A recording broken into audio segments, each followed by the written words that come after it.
Boa tarde, aqui é a Ana Paula e eu estou fazendo uma entrevista com a Andréia. Ok, então vamos começar. Ok, primeira pergunta. Qual o tamanho aproximado da empresa em relação à quantidade de colaboradores? Somos 20 colaboradores e mais os 2 sócios. Ok, agora partindo para as questões do livro. Como funcionam os processos de recrutamento e seleção da empresa? Só uma ideia. Bom, a gente não é uma empresa que busca colaboradores no mercado, porque a gente tem algum tipo de trabalho específico. Algumas máquinas elas já não são assim tão modernas, então geralmente os colaboradores vêm por indicação ou porque trabalham em outras empresas que são do mesmo ramo. Ok, na empresa, existe algum método de avaliação dos colaboradores por parte dos gerentes ou entre eles mesmos? Formal, não, assim que seja. Existem muitas vezes pesquisas baseadas em documentos, né? Aqui a gente não faz esse tipo de avaliação assim formal. O que tem é que o gerente e o sócio, que é o técnico responsável pela produção, eles já conhecem bastante os funcionários e conversam a respeito das capacidades de cada um para algum trabalho específico. Então eles já sabem. E do crescimento deles, né, do desenvolvimento de acordo com os trabalhos que vão entrando na demanda, assim, mas nada assim Formal. Ok. Então, existe algum sistema de recompensas funcionando na empresa? E se sim, como ele funciona? Nós temos benefícios, que é prêmio, né? Nós trabalhamos com prêmio por assiduidade e também temos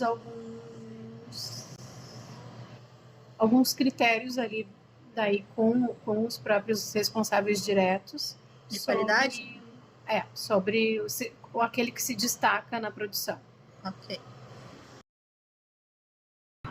A empresa possui projetos de carreiras profissionais dentro da empresa ou como um degrau dentro da indústria?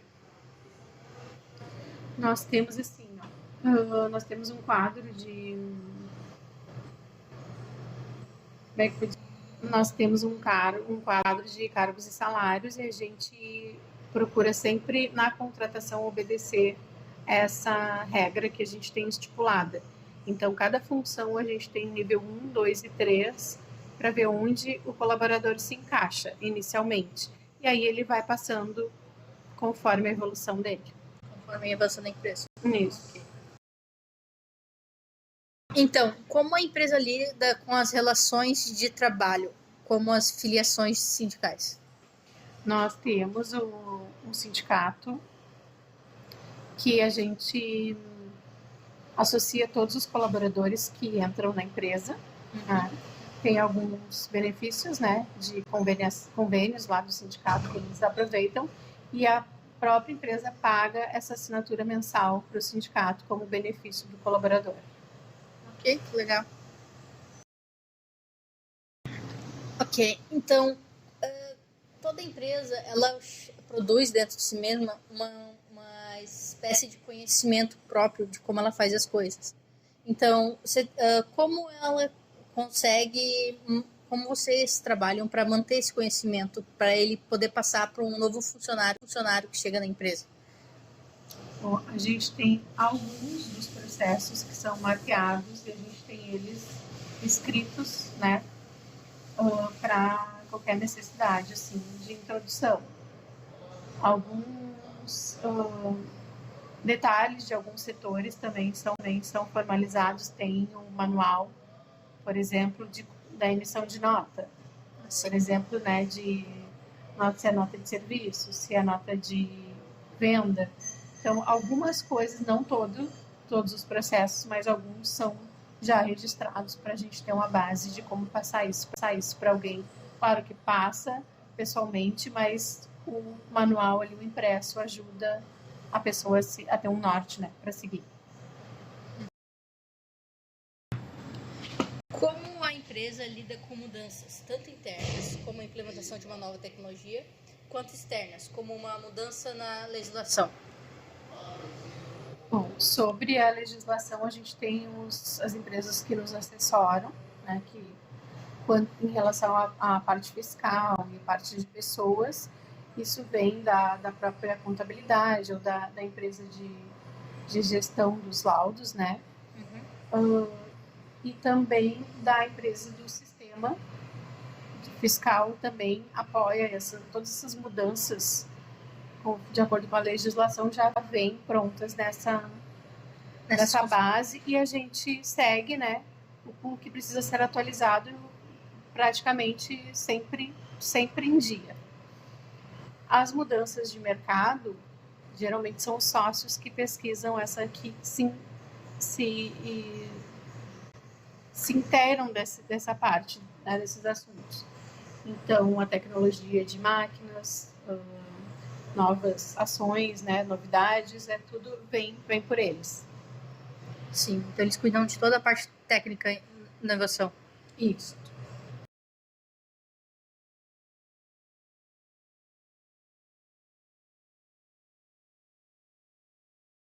Como funciona o processo de aclimatização de um novo funcionário da empresa? Quando ele chega pela primeira vez, como é a socialização dele? Para que ele entenda como a empresa funciona, sabe? Uhum. Essa parte é a Bruna que faz, ela recebe as pessoas, né? O primeiro contato sempre é com ela, desde quando a pessoa precisa, os documentos que precisa trazer para contratação, agendamento de exame médico, e no caso, quando a pessoa está pronta, que ela vem, a primeira passagem é com ela para que ela explique todos os procedimentos internos de pagamento, de benefícios, os deveres e os direitos, né, dessa pessoa que está chegando. Depois ele passa para o encarregado da fábrica, que vai alocar ele ou colocar ele com alguém que vai passar o sistema para ele, como que faz, né, a questão da produção, e aí dá continuidade. A empresa participa de algum projeto social? Projeto social, a gente participar, a gente não participa. A gente a gente ajuda um projeto social, né, com verba. A gente não está lá dentro do projeto, mas a gente subsidia, né, com essa questão do ProEsporte, que é uma opção do governo de colaboração e que a gente tem crédito, né, no CMS. Então a gente tem a parte que a empresa colabora também, a gente a gente ajuda financeiramente um grupo aqui de Gravataí. E o que mais que tu tinha perguntado? Sobre os funcionários.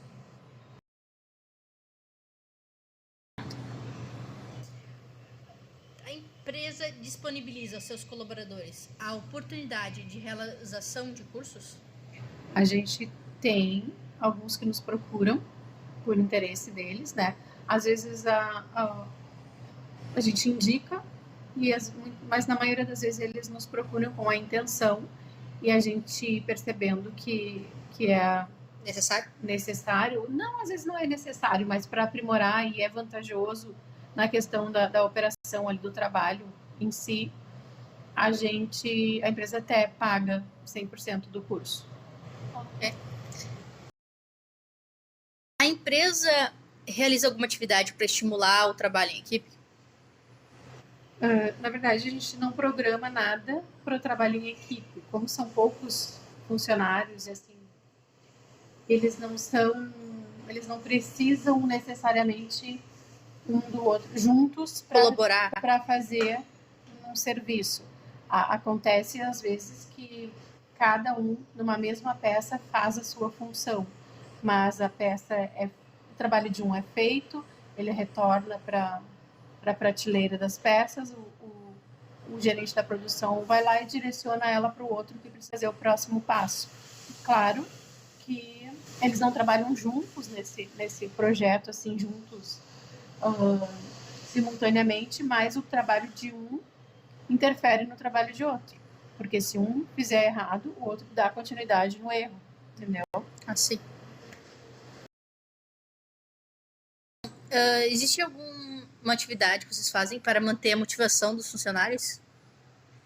Olha, a gente até já fez teve um dos anos que a gente fez uma programação de cursos, de uma sequência assim, de assuntos que eram abordados, né, para engajar as pessoas. Foi na época de mudança da empresa. Ok. A empresa aumentou de tamanho, vieram funcionários novos e a gente trabalhou esse engajamento. Fora isso, eu particularmente entendo que a motivação é de cada um, né? Que motivação, a tua motivação são os teus objetivos. Sim. Mas enfim, o que a gente procura seguir, né? Para também não desmotivar, né? A gente não consegue, vamos dizer assim, a gente não motiva todos os dias, mas a gente também não trabalha para desmotivar, né? Então, a gente tem muita preocupação com pagamentos em dia. A gente, quando possível, a gente antecipa pagamentos. A gente tem a questão dos prêmios que a gente coloca em prática. A gente... que mais? Todas as coisas que o pessoal precisa para o dia a dia, para vir trabalhar, né, e passar bem o dia, a gente se preocupa em deixar tudo em ordem, para não ser um agravante para que a pessoa não queira continuar ou não queira, ou se sinta, né, desmotivado. Claro que nem sempre as pessoas estão todos os dias, né? Mas acho que não é esse o caso da continuidade. Sim. Ok. Dentro da empresa, os papéis de liderança são bem definidos? Olha, a gente tem os líderes formais. Sim. E os líderes informais, né? Que são as pessoas que acabam tomando conta de algumas situações. Os líderes formais são bem definidos. Os informais acabam vindo por conta do dia a dia. Né?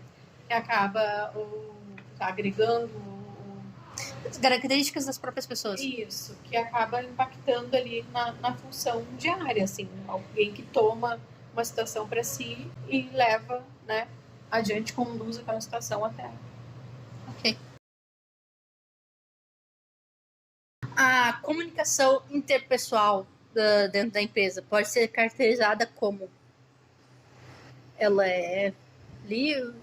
Não, livre é, né? Mas é fácil? Olha, a gente já teve casos de funcionários que não se davam bem, né? Sim. Mas a gente nunca teve nenhuma situação assim que precisou que fosse drástica, entendeu? Sim. As pessoas se respeitavam e, por falar assim, cada um tem liberdade, até com os próprios donos, né? Por ser uma empresa pequena, de falar, de fazer contato, de buscar, né? Ou de dar a sua opinião. Ninguém é impedido disso. Acho que está sempre aberto para quem quiser opinar, quem quiser dar ideias, né? De mudança, de melhorias, enfim. Como você caracterizaria a cultura organizacional da empresa, os valores que regem os modos como vocês fazem as coisas?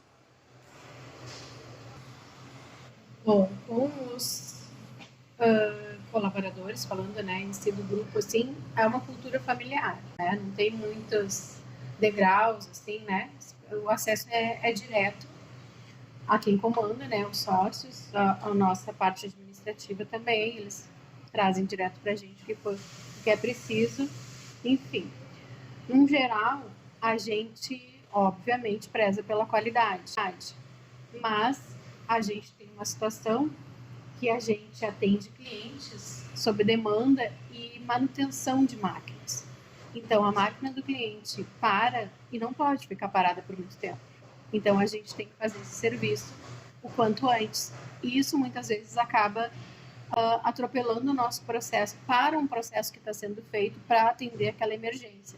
Então, a gente é muito uma empresa que mais atende, assim... Emergências, mais assim, na rapidez, porque o cliente exige isso.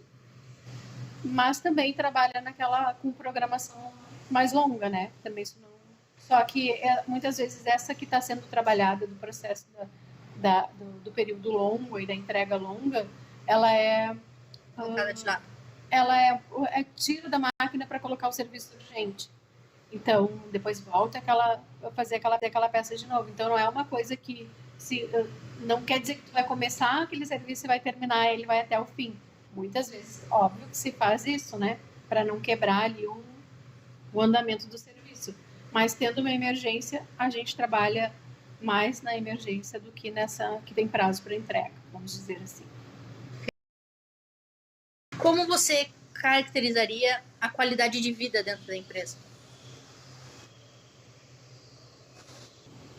Bom, a gente, comparado, né, casos de empresas que a gente sabe, maiores, né, a gente não tem um quadro assim, de, por exemplo, pessoas tóxicas, né, de ambiente que as pessoas não gostam de trabalhar. Eu acho que todos aqui, que eu posso falar assim, né, por cima, todos gostam de trabalhar na empresa, a gente preza por isso, né. E a gente procura, assim, seguir algumas coisas para que as pessoas se sintam bem, se sintam à vontade, não é para vir trabalhar porque só porque precisa, né, e porque é obrigado. Óbvio que tem isso, mas a gente procura ter um ambiente que seja agradável, a gente faz algumas ações para que isso fique, né, mais leve, vamos dizer assim. A gente se preocupa com o refeitório, por exemplo, se está agradável, claro que nunca se agrada a todos os dias, mas se está vindo direitinho, se as pessoas estão gostando da comida. Tem a hora do lanche, a parada do lanche, tem o dia da semana que sai mais cedo, tem bem ou mal ali viabiliza a questão dos convênios com o sindicato. A gente sempre procura ter coisas que amenizem, né, o trabalho que precisa ser feito, já que precisa estar aqui, né, das 7 da manhã às 5 da tarde, que seja um momento que passe rápido, que não pese, né, para as pessoas. Ok, muito obrigada.